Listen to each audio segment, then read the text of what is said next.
Okay, we are on Hilchos Chanuka, Taf Reish Ayin Dalid, Seif Bet. Seif Bet, just a quick follow-up. Aleph. Yesh Misha Omer. Some say, and that's what he paskins, the Shulchan Aruch, Shener Shel Beit Knesset, Veshel Shabbos, Veshel Chanuka, all these narrows, Kulam Shel Mitzvah. They're all used for a mitzvah. Haim. Umutar Lahadlik Mizeh Mizeh. So you're allowed to use one to light another one.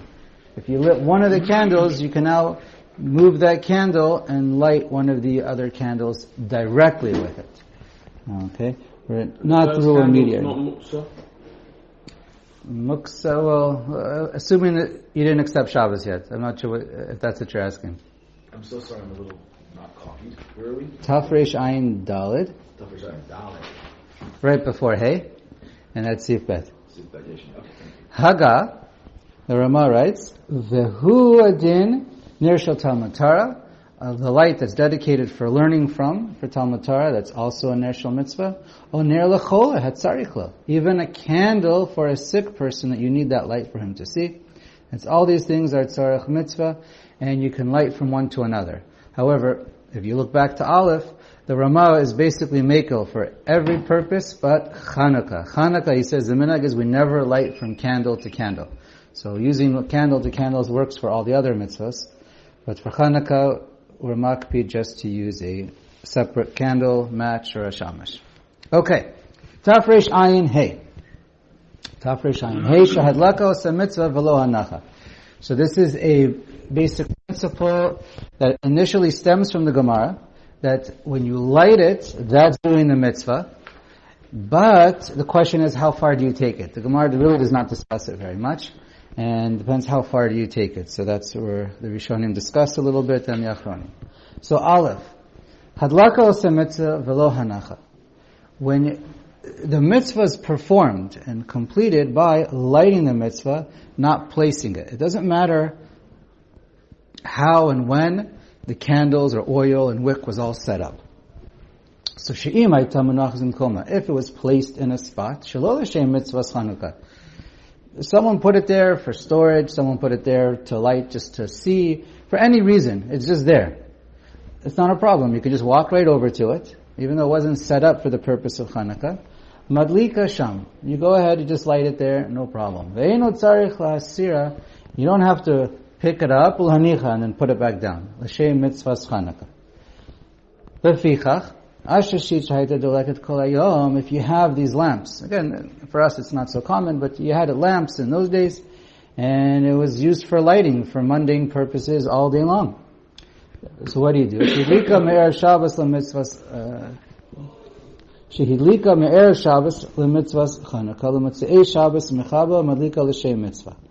let's say it was there throughout Shabbos, it was lit, or whatever the case might be, it was lit before.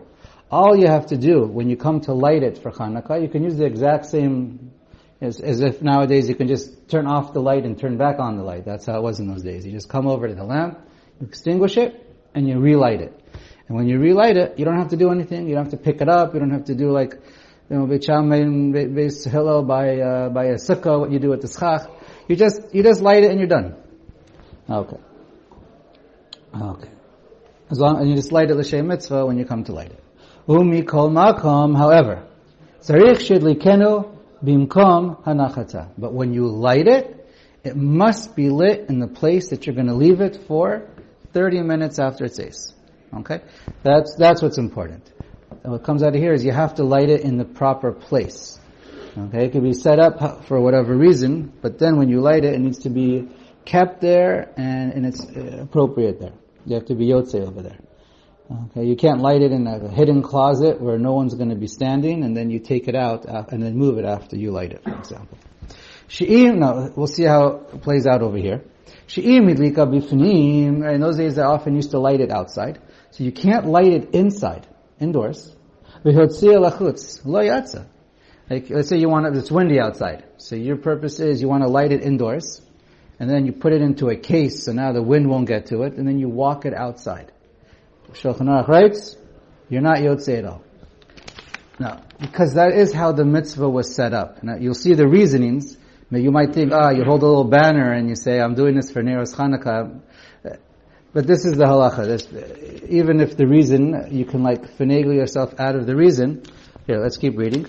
What's the real reason for this, or one of the reasons? Sheharoeh omer letzorko hu madlika. Because if you start walking around with this box of candles that are lit, people are going to think it's like a little lantern you're carrying, not for the mitzvah, but for yourself to see where you're walking. And it needs to be where it's obvious you're doing it when you don't need it, and you're doing it for the mitzvah. That's why you're supposed to light it in a place where there's already some light in the room. That we learned earlier. Or have a shamash that could help with that. V'chein, im madlika v'yochza biyado bimkoma. Let's say you lit in the proper place where you're going to leave it for 30 minutes, but it's in the air. You're holding it in the air as you light the candles. Lo yatsa. You're also not yotze. Sheharoeh omer litzorka uhu ochazab. The person will think it's not for the mitzvah, it's so that you can, it's like a flashlight for a little lantern, so you can go wherever you want to go. Some point out that even if you light it in a proper place in your room, and you're yotze 100%, you're going to use it there, and that's where you want to leave it for the next 30 minutes. Once you light it, for those first 30 minutes, you're not supposed to move it around from place to place. Mikar din, one's allowed to, if you need the place, but some point out that lechatchila one should not move it around. Okay, let's go to bed. Yesh misha omer dekevan da'lacha osa mitzvah. Now some say that since the hadlaka is what makes the mitzvah, it's all dependent, the whole mitzvah is dependent upon when you light it. So tzarich shi, tein shemen baner kedei shi'ur. So you're only yotze the mitzvah of hadlakas neros if there's enough wax or oil that's going to last for 30 minutes past tzeis. Okay? Again, we keep saying tzeis, yes, there is an opinion, it's a shkia. But, okay. You're going to say a bracha, we're going to go with tzeis. You need to make sure to be yotze the mitzvah, you have to have enough fuel that's going to be there for 30 minutes. Kodem madlaka. Right? What that means before you light, or really means when you light, there already is enough fuel when you say the bracha and when you light it for 30 minutes. But if you say the bracha and you light it, and then you realize, well, there's not enough oil, and you start pouring in more oil into the lamp, you are not yotze. And you have to and you have to extinguish what you already lit, and relight it, and most say not to say a bracha, because this is not necessarily clear from all the Rishonim, not necessarily all the Rishonim and the Gemara would agree with what Seif Beis is telling us, but that's how we paskin. So you're going to have to relight, but you don't light with a new bracha. Just something interesting to point out, I saw Mikrai Kodesh in the beginning, where he mentions, here's a major difference between Hadlakas Neros and the menorah in the Beis HaMikdash. Based on the Gemara Menachos, he says, Lechatchila, you're allowed to light the menorah in the Beis HaMikdash with not enough fuel. And as the day goes on, you see you need more oil, you can keep on adding all day long, or all night long, whatever it is. So then, when you light, when you light, you don't have to have enough fuel in there from the beginning. But, for Hadlakas Neros, we paskin you do. For Chanuka. Just an interesting tidbit there. So, really on the halacha before, once you light it, you cannot take it from there and put it in your box. That's permitted or forbidden? Once you light it, you can't move it. You want to know if you can put it into a box? Yeah, just let it drop and shove it in. So then, basically, as long as you're lighting and you're in the act of still lighting, then you're good to go. As long as you're osik. I mean, people say if you want to light outside and it's a little bit windy and you're going to put into a glass container, well, how do you light? You have to have it open when you're lighting, and then you quickly close it. So as long as the assumption is as long as you're osik, then you're good to go. It's a little questionable. Start moving it from place to place, but okay. I think that Gimel. Isha madleket ner Chanuka. If a woman lights the Ner's Chanuka, she has to. There's a mitzvah and an obligation for her to also light, or to be yotze through her husband, or she's able to be motzi her husband. So, Okay, so in other words, she basically has the same chiyuv as the husband, is what we're saying over here. Sha'afi chayeves ba, because she's obligated in the mitzvah. She was saved from the nace of Chanuka like all of us, and she was also a woman. We know from the story of Yehudis played an integral part of the story. Aval im hidlika cheresh shota v'katan lo asa klum. Now, if cheresh shota, cheresh is deaf and mute. Shota, he's not. His mind is not cognizant or aware the way normal people are. Kata, and you're below the bar mitzvah. Lo asa klum. He's not obligated, and if you appointed him to light for you, you're not yotze. Even if the one who set up the candles, right? We learned hanacha is not relevant to the mitzvah. It doesn't matter even if a gadol sets up the candles, you can't now leave and have your katan light it for you. Okay. There is an opinion though that actually Chazal allowed a katan shegiya lechinuch. The whole thing is derabanan in some state. Even for others. There is such an opinion. I mean, we don't paskin like this, but maybe if you have no choice, better than nothing. Then that's often the reason why many say why the Shulchan Aruch brings in two opinions. Because sometimes, even though we don't paskin like the second one, he wants you to know that there are other opinions out there. Don't be so quick to say that someone else is wrong. And also sometimes, for certain cases, that it becomes relevant. Okay. Ule haga, ule didan. We have the custom, the Ramah says that everyone lights. So therefore, according to our minhag of Mahadran, even a katan is supposed to light and with the bracha. Yeah, needs to light with the bracha. That's the minhag. Needs to light with the bracha. Okay. Interest. One quick thing about someone. It's not mitam chinuch, or just even still it's mitam chinuch. I don't know. Good chakira. I don't know. Suma, someone who is blind. So he can't see the lights. He can't see. So is he chayav or not? So many poskim say he's chayav with a bracha for all three brachos. Because Suma is chayav in mitzvahs. This is the mitzvah of Pirsumei Nisa. And you don't have to get benefit like Havdalah. In fact, it's usher to get benefit. And he's able to, so some say, most poskim, right? If you have for a summa, it's much better to have someone else who's in his house, his wife, to light for him. But if he lives alone and he's not married and he's on his own, so then he should light with the bracha. That's what many poskim write. For example, the Magen Avraham, Chazon Ovadia, Shevet HaLevi, Ramosha, and Rifos Ephraim. Just on the other side, some say no, Safek Brachos Ahakel, and that's the Orach Chaim, the Mishnah Berurah, Orach Chaim, and Rav Mordechai Eliyahu. So it's a pretty split machlokas. Okay, let's go on. Yeah, so Taf Reish Ayin Vav. Seder HaBrachos VeHadlaka. Aleph. Hamadlik Bilel Rishon Mevarich Shalosh Brachos. So we all know on the first night we light three brachos that we're all familiar with. Lahadlik Ner Chanuka. Some say Ner Shal Chanuka. V'Sha'asa Nisim. That's the second bracha. V'Shechiyanu is the third bracha.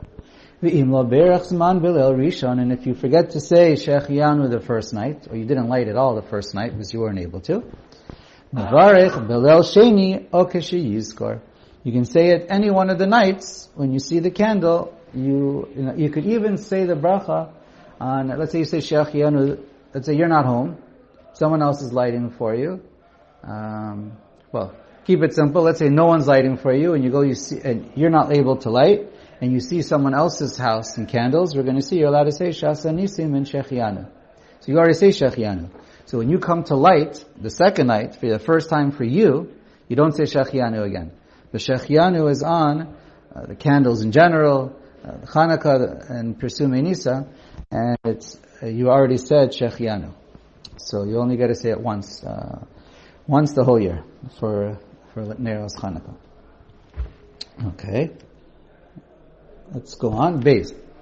Mileo Rishon ve'elech mevarech shtayim. So lahadlik v'shasa nisim. Starting from the second night and on, there's only 2 brachos. In other words, you don't say shechianu, you say the first 2. Haga, the Rama writes, Vivarech kol habrachos kodem sheyatchil lahadlik. And he writes, the proper way to do it is to say all 3 brachos the first night, and then you start lighting. And for the second night, it would be also you light the first 2 brachos. You say the first 2 brachos, and then you light. That's the general minhag. Some people do have a custom to say the bracha, it's mentioned in the Rishonim, to light after the first bracha lahadlik, because the ikar issue is over le'asiyatan, is going on the lighting, not so much the other one. Whatever, so there's a couple opinions on that one, but the general minhag is clearly that we say for every night you finish with the brachos, and then you light. Okay. Gimel. Let's go on. Just interesting, if a person forgets to say the bracha, it doesn't happen too often, but you're lighting the candles and you forget to say the bracha. So if you didn't finish lighting all the candles of the night, let's say it's 8 candles tonight, and you still have 1 more candle to go, and you forgot to say all the brachos, then you can still say all the brachos even lahadlik, because you're still osik in the hadlaka. Once you finish lighting all the candles for the night, so then you can no longer say lahadlik, because you already finished with it, but you can still say shasa nisim and shechianu. Okay, Gimel. Mi shelo hidlik ve'eno ati lahadlik ve'osar layla. So now, if you, one who didn't light, and he's not going to be able to light that night, v'gam ein madlikin ala b'tor beisa, and there's no one lighting for him at home. He's wandering the streets tonight. V'kisheroa ner Chanuka mevarech she'asa nisim. And when you see the ner Chanuka, someone else's ner Chanuka, then you say the bracha she'asa nisim. U'bel harisha mevarech gam shechianu. Sorry, I already said this. So then and then if it's the first night, you're also going to say shechianu on someone else's. V'im achar kach belo sheni or shlishi ba'ad lahadlik. And then, when you come to light the next night, eino chazer mevarech shechianu. You don't repeat shechianu. All right, sorry. Dalet. Achar shehidlik omer haneros halalu anu madlikin ala teshuos v'alanisim v'alaniflos. After you light, you start saying haneros halalu. The most common minhag is once you finish the first candle, that's the ikar mitzvah, then you start saying haneros halalu while you're lighting the rest of them. But also, some say, no, you should wait to finish all the brachos, that you're going to, finish lighting all the candles, and then you'll say haneros halalu, and that's, according to everyone, that's perfectly legit, especially for those who are handicapped with multitasking. Okay, that's me too. I can't light and I can't say haneros halalu. They both fall apart. I have to walk and shoot up. Okay. Hey. Yadchil lahadlik belel rishon baner hayoter yamini. So, what's the first? Okay, so the first night there's only 1 candle. So you have your menorah set up, and so you first light the one that's most at the right. Right? You're facing your menorah. It really goes by where you're facing when you light the menorah. Don't worry so much about the other people. It's more about you. You're facing your menorah and you're lighting it. The reason why I say that because really it comes up with the window situation. Yeah. But anyway, you face your menorah and you put the candle in there all the way to the right, and that's what you light first the first night. Ubelel sheni, and when you come to the second night, kashi yosif ner echad samuch lo, you add the next one next to it to the left. Yadchil v'yavarech al nosaf shehu yater smali. So now, what do you start with the second night? So we just said how to set it up. Now, which one do you light first? So you light the left one first. Why? Because there's an inyan in Chazal, you always want to turn to the right. So we have that with the Mizbeach. When the Kohen turns, he goes up there, you always turn to the right. So v'chein belel shlishi kishi yosif od echad samuch l'shnei nerot harishonos. So when you add the third candle, again it's to the left. When you set it up, you keep adding to the left. But then, bracha, So then when you light though, you're always lighting with the new candle, the one that's most to the left.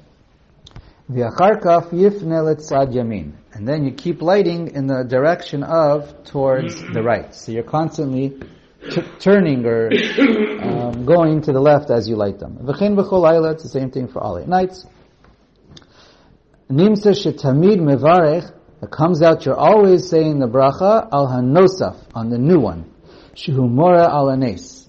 Because when you're lighting on the new one, it's for the extra night, and it's more represents or exemplifies the miracle.